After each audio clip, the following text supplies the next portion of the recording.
Well, hey everybody, I want to welcome you to video 3 in our series. Today's session is all about your pitch and how you can best communicate your professional brand, your relevance, and the goals you have to offer the world.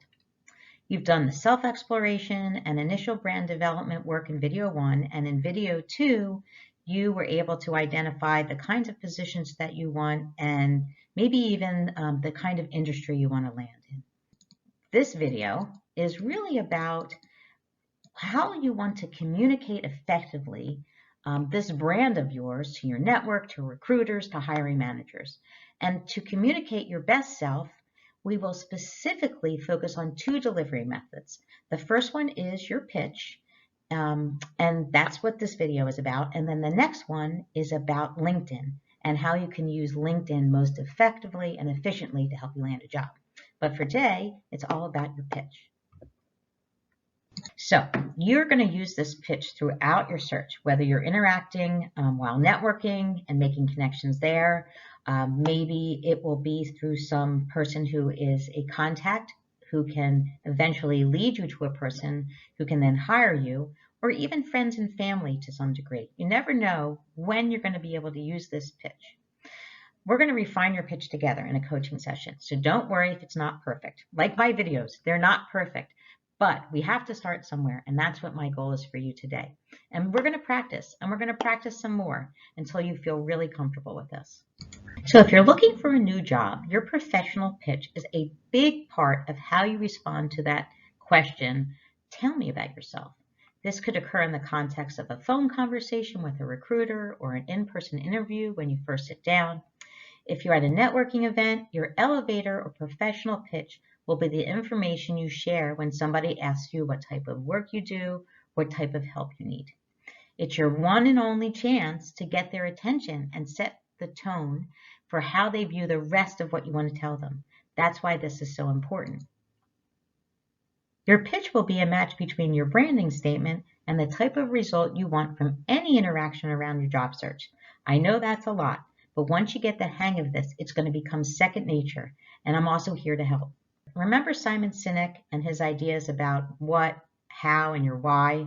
And if you don't remember, that's okay. Just go back and watch the video. So you is a combination of your what, your how, and your why. This is where your pitch starts. It's when you get to tell somebody about you, what you're about, and what's important to you. But how you really make an impression on someone comes from the second part of your pitch. What you hope to do for somebody else or for the organization where you hope to land and lend your best talents, personality, and hard work.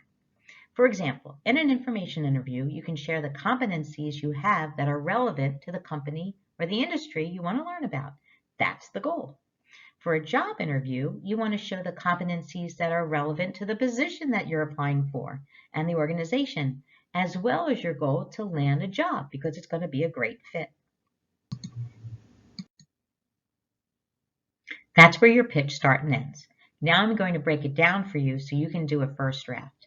If you don't have your brand message, go get that now.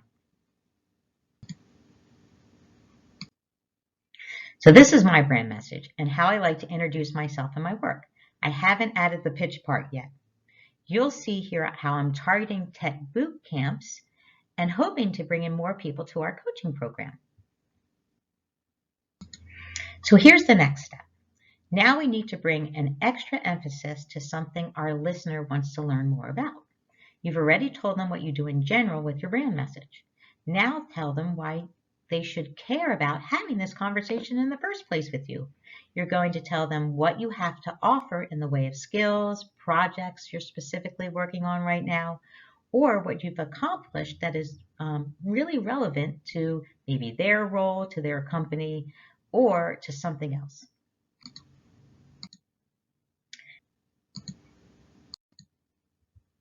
Here's the template I want you to try. There's room in your workbook to make your own notes for why they should care. Notice I put my example with my strengths noted for you. Essentially, you must be willing to connect on a different level, more intimate level with these people. This isn't complicated. Keep it simple with your strengths and skills or maybe a special project. Now you try. You may have to look back at your previous workbooks to see your skills and the words you like to use to describe your strengths. Go ahead and pause the video now. Well, here we are at the next step. What do you want from this interaction? This is when we conclude our pitch, and this is your chance to be upfront and tell them your objective. You need something to happen because of this conversation, and you need to tell them specifically what it is that you want. So here's an example from my final pitch that includes what I'm seeking. I'm considering a new approach to growing my program, recruiting new clients from boot camps. I want to learn about the boot camp environment and your role. Also, I would like to meet recent boot camp graduates and recent college graduates to help me expand my work. Do you know any people who can help me? Like with your Should I Care section, there is a template in your workbooks. You can create your draft now by filling in the blanks. So just pause the video and I'll catch up with you on the next slide. Okay, now you write your final pitch in your workbooks. Put it all together if you haven't already. You've done the hard work for this lesson, and we'll refine your pitch when we meet together in a one-to-one session.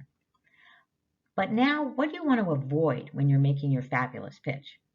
You have about 60 seconds to deliver your critical information to the listener, but try to avoid speaking too fast. You can help yourself by practicing your pitch and keeping it simple and short. You want your pitch to be easily understood by the audience. That means try to avoid using words that will confuse the average person. Think about your coach, and when you all talk about some kind of AI and it goes over my head. The last thing you want is for the person listening to you to get lost. Remember, think about it like a commercial. Keep your pitch clear and focused. This isn't a general conversation about sports or the weather. Make sure it flows and there aren't any spots that feel rough or awkward.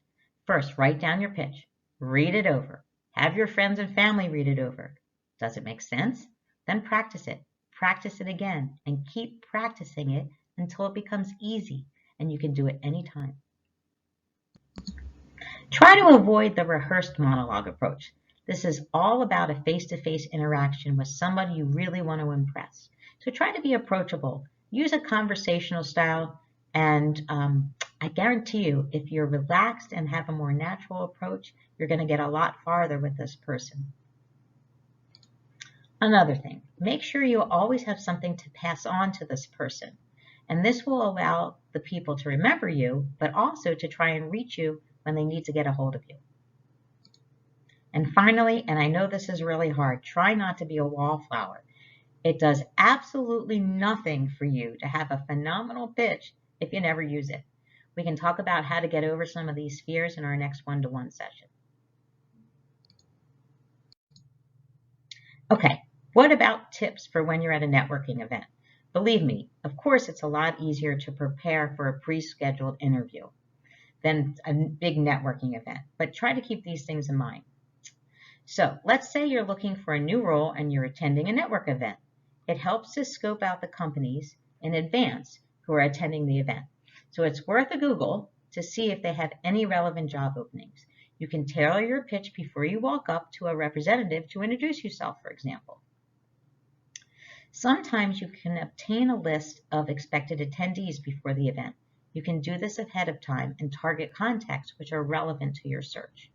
It can also be helpful to let the other person speak first in case they can provide you with any relevant information you can use for your pitch with them. For informational interviews, your what should be relevant, if possible, to the direction you're looking to explore. Preparing for any interaction around your job search is always a great idea. And now for some homework. Keep working on that pitch and practice some more. If you have time, try to create pitches for a lot of different scenarios because you never know when you're going to have the opportunity to use that pitch. Finally, reach out to me so that we can practice your pitch and refine it and practice it some more. All right, I'll see you next time.